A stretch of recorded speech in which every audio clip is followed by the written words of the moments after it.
ಅಕ್ಷಯವಟ್ ಪ್ರಯಾಗ್ರಾಜ್ನ ಸಂಗಮ ತಟದಲ್ಲಿ ನಿಂತಿದೆ ಒಂದು ವಟವೃಕ್ಷ. ಇದು ಪೃಥ್ವಿಯ ಸೃಷ್ಟಿಯಿಂದ ಹಿಡಿದು ಪ್ರಳಯದವರೆಗೂ ಹೀಗೆ ಗಟ್ಟಿಯಾಗಿ ನಿಲ್ಲುತ್ತದೆ ಎಂದು ಹೇಳಲಾಗುತ್ತದೆ. ಪುರಾಣಗಳ ಪ್ರಕಾರ ವಿಷ್ಣುದೇವನು ರಚಿಸಿದ ಈ ಸೃಷ್ಟಿ ಸಂಪೂರ್ಣ ಜಲಪ್ರಳಯದಿಂದ ಮುಳುಗಿ ಹೋಗಿತ್ತು. ಆದರೆ ಈ ವಟವೃಕ್ಷದ ಕೊಂಬೆಯ ಮೇಲೆ ಸ್ವಯಂ ವಿಷ್ಣುದೇವನು ಬಾಲಕನ ರೂಪದಲ್ಲಿ ಮಲಗಿದ್ದರು. ಅಂದಿನಿಂದ ಇದನ್ನು ಅಕ್ಷಯವಟ ಎಂದು ಕರೆಯಲಾಗುತ್ತದೆ. ಅಕ್ಷಯ ಎಂದರೆ ಶಾಶ್ವತ, ಎಂದಿಗೂ ನಾಶವಾಗುವುದಿಲ್ಲ. ವಟ ಎಂದರೆ ಆಲದ ಮರ.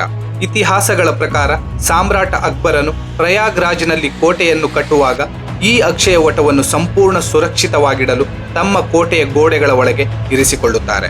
ಇಲ್ಲಿನ ಭಕ್ತರ ನಂಬಿಕೆಯ ಪ್ರಕಾರ ಈ ವೃಕ್ಷಕ್ಕೆ ಪ್ರದಕ್ಷಿಣೆ ಹಾಕುವುದರಿಂದ ಪಾಪ ನಷ್ಟಗಳು ನಿವಾರಣೆಯಾಗುತ್ತದೆ ಮತ್ತು ಮುಕ್ತಿಯ ಮಾರ್ಗ ಸಿಗುತ್ತದೆ.